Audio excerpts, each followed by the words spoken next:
It was the age of spoofs.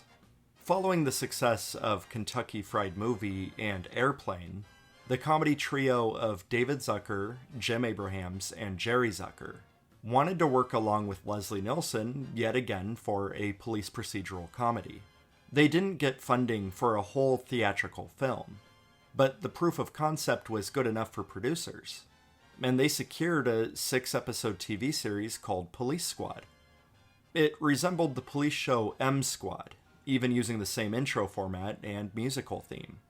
But just like the movies that came before it, this was a show that soared on its silly sight gags, wordplay, and non sequiturs. It's unfortunate that the show was canceled after only 6 episodes, because truly, it's every bit as remarkable and enjoyable as any other project they had worked on before it. If you're a fan of The Naked Gun, you should watch Police Squad. It's recently been remastered and re-released for Blu-ray, and you'll be getting another 2.5 hours with Frank Drebin. Anyway, you probably know the story from here. The Naked Gun was a massive success, and it spawned 2 sequels. The Naked Gun 2.5, The Smell of Fear, and The Naked Gun 33 1/3, The Final Insult. But today we're going to be focusing on The Naked Gun, the original film that followed up the show. This is actually one of my favorite comedies of all time, ever since I was a kid, right up there with the Monty Python films.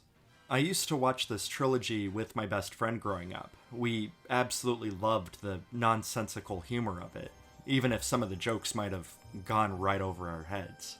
There's a ton of adult humor in this, stuff they never would have gotten away with a TV broadcast. But this movie has it all.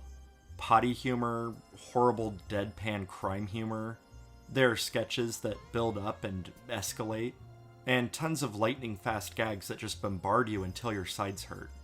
But The Naked Gun is consistent with it being a gritty police satire. It has a very noir narrative style to it. It also has a blossoming romance between the detective and the villain's secretary. It has Frank Drebin getting into trouble and being told to back off by the police department. These are all tried and true storytelling devices, and this movie takes a swing at every one of them. And boy oh boy does The Naked Gun hit a home run. Not every gag hits the mark, but this is a laugh-a-minute movie, and it hits way more often than it misses. Honestly, this review could just be me literally describing every stupid little joke that's in this movie and talking about how it made me laugh, but frankly, you could just watch the movie.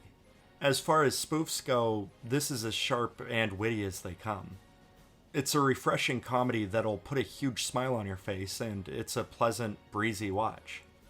I don't normally review pure comedies, just because there's really not all that much I can contribute about it, but I just had to give a shout out to The Naked Gun because it really is just an overwhelmingly positive experience.